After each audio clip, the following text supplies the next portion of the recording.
Estás escuchando Lado B, Panorama Internacional. Y si hablamos del panorama internacional, estamos hablando de Tadeo Castiglione. Tadeo, ¿cómo estás? Bienvenido. Muchas gracias por la invitación, estimado Bruno. Un saludo cordial a toda la audiencia y, como siempre, una enorme alegría poder estar junto con ustedes en este espacio para entender un poquito más del mundo. Recién estábamos escuchando de la política nacional, y si la política nacional es así de convulsa, imaginémonos a nivel internacional. ¿Cómo serán también, no? Yo pienso a nivel internacional, ¿cómo serán esos cierres, no? Pensaba hace poquito esta alianza o esta incorporación que hizo la OTAN de Suecia, de distintos países nórdicos, también, ¿no? En esos a últimas horas de esas incorporaciones, digo, también, ¿no? Debe ser igual de revolucionario y convulsionado, ¿no? La situación de decir, bueno, aceptamos, ponemos la firma, no ponemos la firma, bueno, igual de complejo, ¿no? Obviamente, cada uno jugando para sus intereses. En el caso que mencionas puntualmente, bueno, Turquía era el que impedía el ingreso tanto de Suecia y Finlandia, a cuestión de negociar algunas cuestiones que estaba buscando a cambio. El panorama internacional es bastante convulso, vivimos tiempos convulsos a nivel nacional, a nivel internacional también.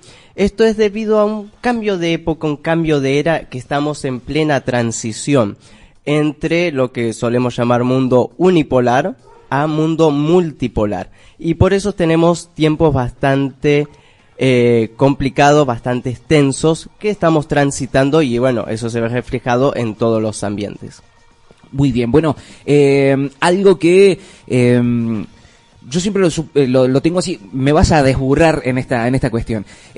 Por lo general los cambios de época siempre se dan con justamente situaciones históricas que marcan justamente, ¿no? Un cambio de época.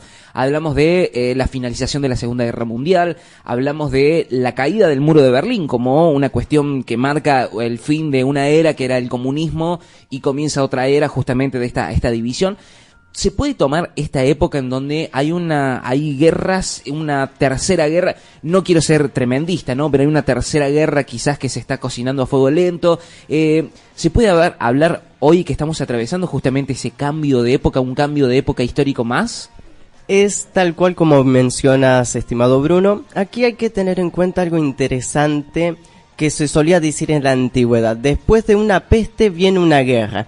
Tuvimos año 2020, 2021 con todos estos temas del COVID, año 2022 y hasta la actualidad, bueno, esta guerra en Ucrania que ya se venía arrastrando hace bastantes tiempos, pero tanto lo que sucedió durante la pandemia como post-pandemia y lo que vivimos en la actualidad reflejan estos cambios geopolíticos, geoestratégicos, de que cada país decide y está conformando todos sus tipos de alianzas y juegos para posicionarse en este escenario global, y estamos transitando esto. No son tiempos cortos, estos grandes transformaciones y cambios. Se calcula que recién estaríamos pisando el 2030 con un nuevo escenario mundial mucho más complejo, mucho más diverso de lo que estamos acostumbrados. Cuando hablamos de mundo unipolar, estamos hablando después de la caída de la Unión Soviética, si lo queremos tomar en el 91 con la desintegración de la URSS, pero esto ya se veía para fines de los 80 que ya no daba el sistema para mucho más. Y en este mundo unipolar, Estados Unidos, la Unión Europea, la OTAN como coalición militar logró tener un protagonismo bastante fuerte, bastante duro, lo hemos visto, que se ha hecho y deshecho como ellos querían, pero hasta ahora, poco a poco, por abajo, China, la India, Rusia, crearon un escenario mucho más complejo, mucho más diverso, a lo cual se le suele llamar mundo multipolar. Multipolar quiere decir que tiene muchos polos, muchos centros de poder muy diversos, regionalizados, y que tienen diferentes tomas de decisiones. Por eso también actualmente en la arena internacional vemos que Estados Unidos, que la Unión Europea, ya no juegan un papel fuerte, importante, que ha menguado su poder, y hemos visto un auge muy importante, muy interesante también para seguir, de China y de todo lo que es el mundo asiático y también del mundo árabe, por supuesto. En esto, te interrumpo, en esto tiene que ver una continuidad territorial, digamos, porque si uno se pone a pensar esta parte oriental, ¿no? Del mundo con, hablábamos China, India, si uno ve el mapa es una fracción inmensa, ¿no? Que ocupa casi la mitad del mapa mundi, y tenés una Europa acortada, ¿no? Digo, ¿es una continuidad territorial de esa cuestión que sucede en esa región? Es un tema muy diverso. Cuando hablamos de mundo multipolar, como estábamos mencionando, diferentes polos, pero no necesariamente de países que coinciden entre sí. Esto es muy necesario de tener en cuenta porque el sistema de gobierno de Rusia no tiene nada que ver con el sistema de gobierno chino, y el manejo de la economía china no tiene nada que ver con el manejo de la economía de la India, por ejemplo. Pero vemos que hay una suerte de bienestar, de buena comunicación y relaciones muy lubricadas entre estos diferentes países. La razón principal, y aquí es lo que los une más el espanto que la amistad, es la defensa de las soberanías nacionales. Este mundo multipolar que se propone como principal base, como principal objetivo, las defensas de las soberanías nacionales, de respeto mutuo, de reglas claras a nivel internacional, de consenso, de diálogo, y también obviamente todo el factor económico que mueve todos los temas internacionales. Lo económico es sumamente importante. Pero en medio de todo esto vemos una conformación de una coalición de países que se suelen llamar el BRICS. Estos países del BRICS, Brasil, Rusia, India, China y Sudáfrica, son los países que llevan la batuta de este nuevo mundo multipolar. Podemos ver que, ubicados en diferentes partes del globo, cada uno de estos países juega un papel sumamente relevante en el nuevo mundo que se está formando. Incluso ahora salió que el BRICS, ya en su PBI, en sus producciones y en su importancia económica, ya supera, por ejemplo, al G7, este grupo de los 7 países más importantes del mundo: Estados Unidos, Japón, la Unión Europea. Y ya vemos que empieza a sonar otro discurso a nivel internacional que es bastante interesante de seguir. Estos son los tiempos que nos tocan vivir, y aquí tiene que ver mucho con también la carrera y el posicionamiento de cada gobierno para sacar su máximo beneficio. Completamente, ¿no? Y en esto hablamos justamente esta situación de que hay que prestar atención a lo que sucede a nivel internacional, porque indefectiblemente repercute puertas adentro en cualquier país. Estamos hablando del BRICS, donde forma parte Brasil, y nosotros es un aliado estratégico, no solamente por la cercanía, sino también por esta cuestión que siempre se ha desarrollado del mercado, y uno de nuestros socios principales, ¿no? Entonces, aliarnos, estar pegaditos, ¿no? Al lado de los que hoy por hoy dicen, che, nosotros estamos creciendo, nosotros somos esta nueva fuerza, si se quiere, a nivel mundial. ¿Cómo queda la Argentina en este tablero en donde, bueno, hay que pararse del lado del más fuerte, ¿no? Si se quiere. Sí, la situación argentina siempre es bastante interesante para tener en cuenta debido a su doble discurso, doble estándar, el cual es un poquito complicado. Argentina tendría que, por lógica, ubicarse dentro de los países emergentes, de los países en vías de desarrollo, y dentro de la coalición de los países no alineados, como se suele llamar, esta tercera posición en la arena internacional, que no estamos ni con un bando ni con el otro, sino que vamos a defender nuestros propios intereses. Pero siempre hay un pero en todos estos asuntos. Y esta semana, por ejemplo, hemos visto cómo en Argentina llegó la ministra, la encargada de la Unión Europea, Ursula von der Leyen, que viene haciendo una gira por países latinoamericanos para, de alguna manera, exponer sus encantos, su dulzura, sus ventajas de la Unión Europea en la región. Viene salvando las distancias, ¿no? Pero viene a traer sus espejitos de colores, ¿no? Nuevamente. De alguna manera así es. Hizo un recorrido por el ABC, Argentina, Brasil, Chile, sumamente importante para todo lo que tiene que ver con proyección en el Amazonas, una zona sumamente estratégica debido a sus recursos naturales, y también la proyección hacia la Antártida con Brasil, con Argentina y con Chile. Entonces es para prestar atención cada una de estas visitas, y Ursula von der Leyen vino a Argentina y habló de importantes inversiones, principalmente muy interesada por el litio, por explotar el litio. Hay varias compañías francesas interesadas. Pero a la misma vez que Ursula von der Leyen estaba realizando esta gira por Sudamérica, del otro bando, del bando de el mundo multipolar, de las nuevas potencias emergentes, el presidente de Irán Ibrahim Raisi, estaba también de gira por nuestro continente, pasando por Venezuela, Nicaragua y Cuba. Como dirían en Estados Unidos, el eje del mal. Pero marca claramente un cambio de época. El presidente de Irán muy difícilmente realiza giras internacionales por fuera del continente asiático por cuestiones de seguridad.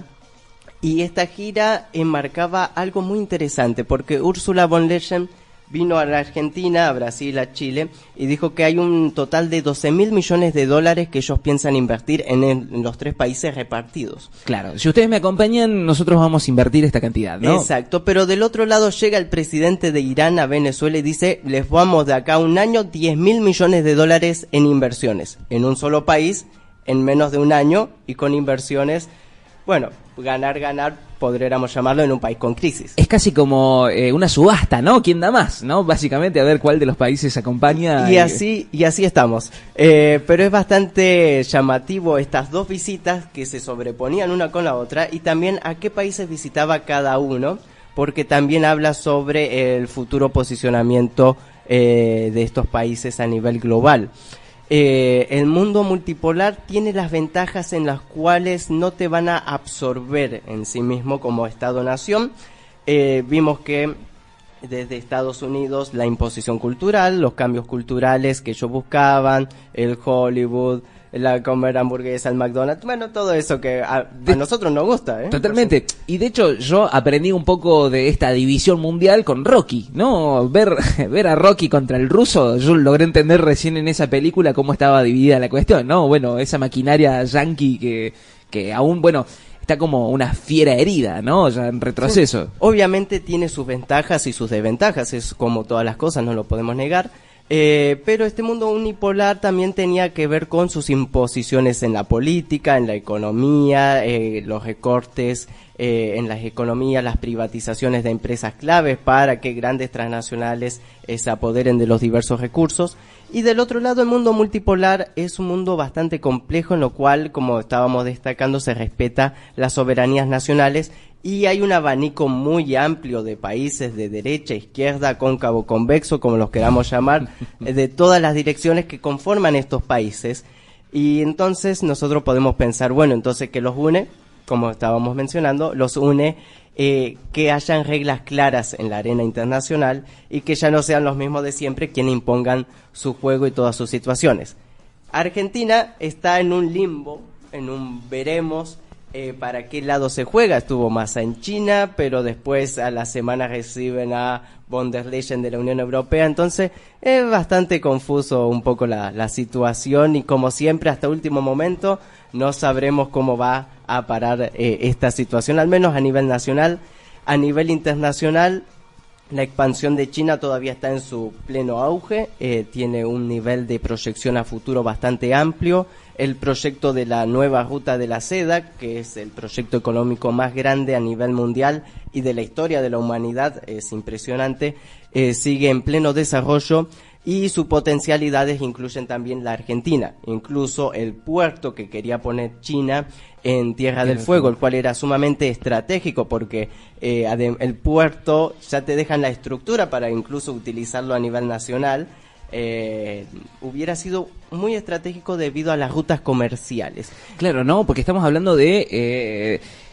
hablamos, creo que en el programa anterior o en la columna anterior hablamos de esto, ¿no? De la importancia de la Argentina estratégicamente desde la geografía, en este único cruce que hay, o 2 cruces que hay en el mundo, ¿no? Entre 2 océanos. Primero tenés el canal de Panamá y luego tenemos nosotros nuestro paso, que es el canal del Beagle, ¿no? Entonces es un paso interesante en lo que referís a ruta, ¿no? Claramente, y además con el potencial que se vio desarrollado. Hay un océano en el norte, en Rusia, el océano glacial ártico, el cual no se podía navegar debido a las grandes capas de hielos que se generan en los meses invernales, pero Rusia desarrolló una flota impresionante de buques rompehielos, y los cuales lograron achicar el traslado de mercancía de China a la Unión Europea en 11 días, cuando de otra manera se tarda alrededor de 19 a 22 días.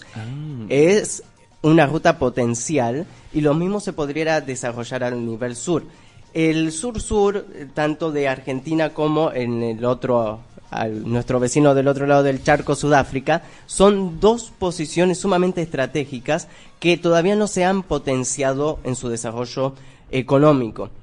Es interesante aquí tener en cuenta que todo lo que tiene que ver con los negocios navieros de transporte marítimo de mercancía, por lejos es más del 70-80% del comercio mundial se da a través de transporte por barco. Entonces, contar con buenos puertos, buenas infraestructuras, incluso un plan nacional naval que acompañe todos estos desarrollos podría significar una potencialización muy importante de Argentina y de su proyección también en el mundo. Bueno, por lo menos consenso chino tenemos, ¿no? Lo vimos en el partido de Argentina en Beijing. Era impresionante la cantidad de chinos que fueron a ver a la selección argentina con la camiseta, todos fanatizados con la selección argentina, así que por lo menos identidad argentina un poquito ya tenemos, ¿no? En ese consenso chino. Te voy a dar un ejemplo que, bueno, cualquier argentino que haya tenido la oportunidad de viajar al exterior, vos decís que sos argentino y en todo lugar te cambia el rostro, verdaderamente una sonrisa. En mi caso nos pasó en Serbia, todo cuando sabían que somos argentinos nos decían Maradona, Maradona. Entonces era bastante interesante y esto es un fenómeno global. Entonces Argentina tiene ese gusto, ese encanto, ese potencial para lograr muchas cosas, y lo de China y en este partido también refleja que no conocemos la cultura china. Porque se nos ha enseñado el chino estructurado, el chino que obedece al Estado a rajatabla. Son una maquinita. Exacto, sí. Pero la realidad es muy diferente a lo que muchas veces nos cuentan, y de un país sumamente complejo con más de 1.200 millones de habitantes. Totalmente. Me sorprendió primero la pasión y esto es real, ¿no? Uno quizás no conoce al 100%, ¿no? La cultura y la idiosincrasia de los chinos, pero lo vimos en el partido casi igual de hinchas como pudimos encontrar en la Argentina. Luego la foto final del chino que sacaron en la cancha es genial, el chino riéndose de haber saludado primero a Messi, luego chocar los 5 con el Dibu. Decís, uno piensa, un chino no se animaría a eso, y sin embargo se dio, y hay una cuestión cultural que es como decís vos, ¿no? Estados Unidos tuvo que invertir mucho para llevar a Estados Unidos a conocerse mundialmente. Nosotros no hemos invertido esa cantidad, solamente hemos tenido la suerte y la fortuna de tener a un Maradona, a un Messi, a un Papa, a una reina, ¿no? Que son argentinos y que de repente ocupan esos espacios y por eso, ¿no? Trasciende la bandera argentina en distintas partes del mundo. Hay historias, ¿no? Que hablan de salvarse de ser, no sé, asesinados solamente por decir Maradona o decir soy argentino, ¿no? Así es, hay dos casos muy interesantes. Uno que fue secuestrado, si mal me equivoco, por el grupo terrorista Boko Haram en Nigeria, un argentino que estaba realizando ayuda humanitaria y sin saber el idioma árabe estaban hablando, y él dice Argentina, Maradona, Messi, y lo terminaron liberando. Entonces ese es el nivel bastante también llamativo, interesante, pero de posicionamiento y de marca que es necesario también explotar sabiamente y traer los máximos beneficios hacia el país, que es lo que se tendría que buscar desde las altas esferas del poder.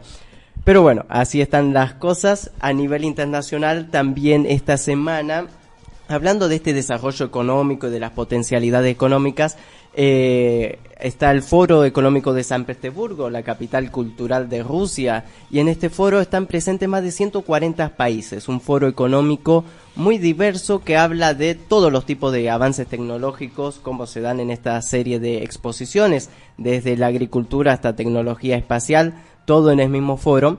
Y ya se habían cerrado contratos hasta el día de ayer por más de 300.000 millones de dólares.